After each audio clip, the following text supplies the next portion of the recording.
नमस्कार, मैं अर्पित सुमन, assistant professor महिला कॉलेज चाईबासा। आज मैं बीएड सेमेस्टर 2 के छात्रों के लिए जो टॉपिक लेकर आई हूँ वो paper 7A pedagogy of physical science unit 2 से है।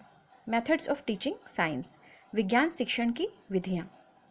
शिक्षक के लिए शिक्षण विधियों का ज्ञान होना अति आवश्यक है। तो आइए आज के टॉपिक को हम लोग शुरू करते हैं, जो है विज्ञान शिक्षण की विधियाँ। शिक्षण विधि, टीचिंग मेथड। शिक्षण विधियों का शिक्षा के उद्देश्यों से घनिष्ठ संबंध है। शिक्षण विधियों का उद्देश्य केवल बालकों को कुछ बातों का ज्ञान प्रदान करना ही नहीं, बल्कि शिक्षक और बालकों के पारस्परिक संबंधों में सजीवता लाना भी है। शिक्षण विधियां बालकों के मस्तिष्क के साथ साथ उनके संपूर्ण व्यक्तित्व पर भी प्रतिक्रिया करती है। अतः विधियों का चुनाव करते समय बालक के विज्ञान विषय के उद्देश्यों को सदैव ध्यान में रखना चाहिए। शिक्षण विधि, टीचिंग मेथड और शिक्षा के उद्देश्य, ऑब्जेक्टिव ऑफ एजुकेशन, इनके बीच में घनिष्ठ संबंध है, गहरा संबंध है।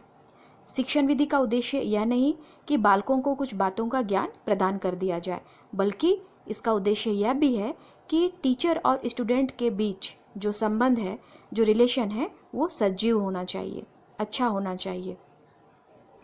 शिक्षण विधियाँ बालकों के मस्तिष्क के साथ साथ उनके संपूर्ण व्यक्तित्व पर भी प्रतिक्रिया करती है, जैसे उसके बुद्धि, भावना, मूल्यों और मनोवृत्तियों पर भी प्रतिक्रिया करती है।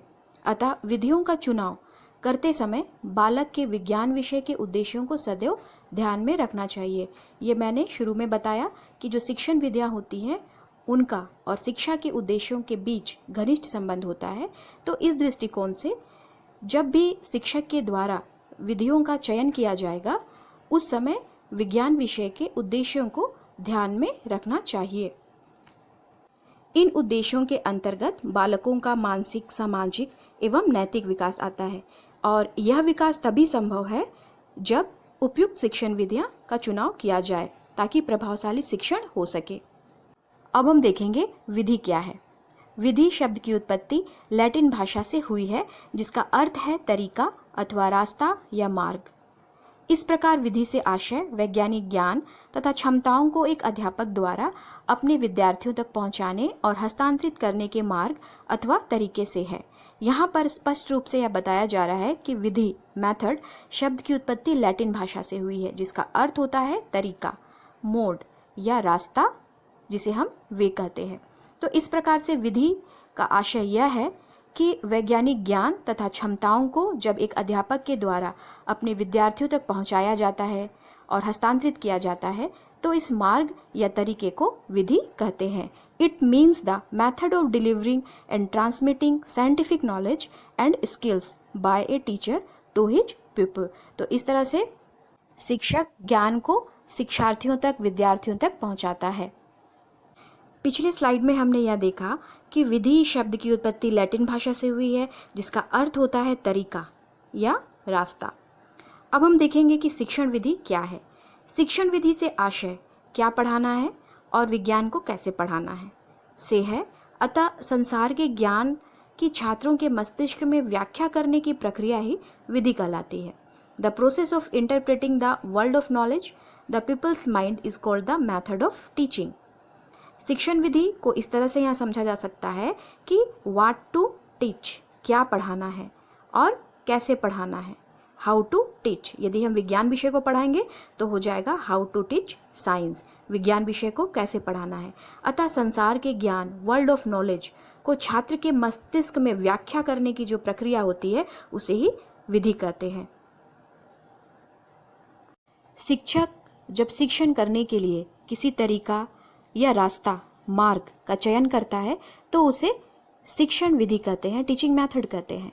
इस स्लाइड में मैंने यह दिखाना चाहा है कि वर्ल्ड ऑफ नॉलेज, संसार का ज्ञान, टीचिंग मेथड्स के द्वारा वर्ल्ड ऑफ चाइल्ड्स नॉलेज यानी कि बालक के मस्तिष्क में पहुंच पाता है। शिक्षण विधि का चयन करते समय ध्यान देने योग्य बातें। अब हम देखेंगे कि शिक्षण विधि का चयन करते समय किन किन बातों का ध्यान रखना चाहिए।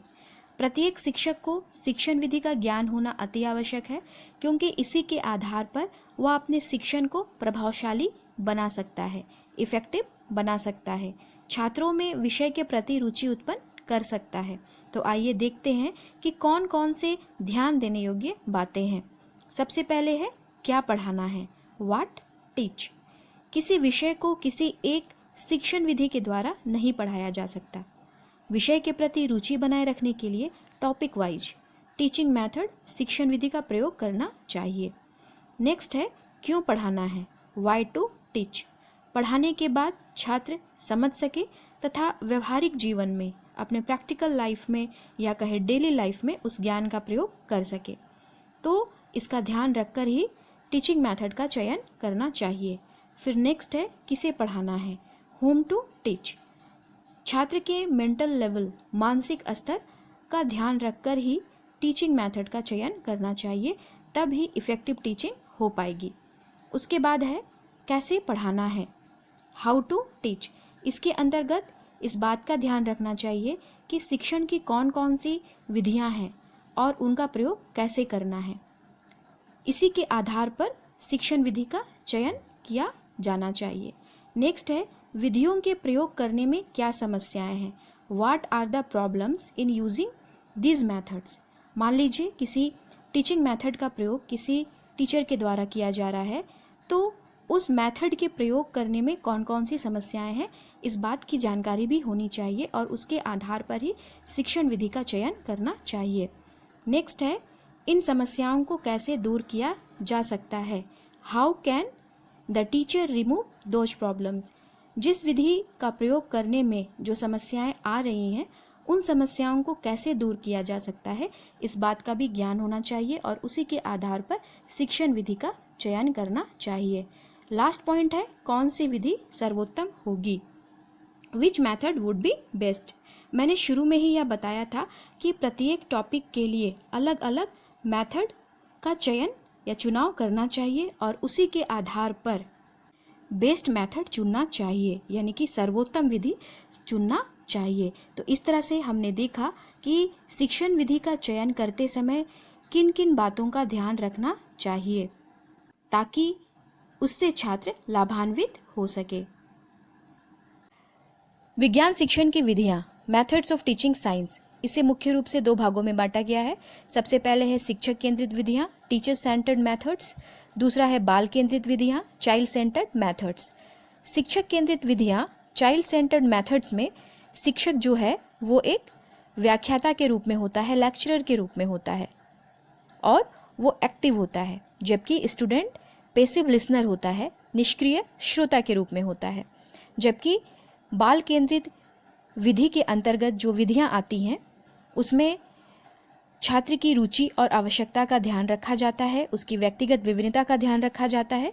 इसमें स्टूडेंट एक्टिव होता है, कोऑपरेटिव होता है और टीचर जो है वो एक फैसिलिटेटर के रूप में होता है, यानी कि सुगमकर्ता के रूप में होता है। और इन सब विधियों के बारे में हम आगे विस्तार पूर्वक देखेंगे। पिछले स्लाइड में आपने पढ़ा शिक्षक केंद्रित विधियां, टीचर सेंटर्ड मेथड्स, बाल केंद्रित विधियां, चाइल्ड सेंटर्ड मेथड्स। इस स्लाइड में मैंने आप लोगों को यह बताना चाहा है कि आपके सिलेबस में आपको किन किन मेथड्स को पढ़ना है। सबसे पहले है खोज विधि, डिस्कवरी मेथड, देन प्रयोग विधि, एक्सपेरिमेंटेशन मेथड। उसके बाद है समस्या समाधान विधि, प्रॉब्लम सॉल्विंग मेथड, प्रदर्शन सह वार्तालाप विधि, डेमोन्स्ट्रेशन कम डिस्कशन मेथड, प्रोजेक्ट विधि, इसे परियोजना विधि भी कहते हैं। और ये सारी विधियां चाइल्ड सेंटर मेथड्स हैं जिसे हम आगे पढ़ेंगे। तो आज के लिए इतना ही, धन्यवाद।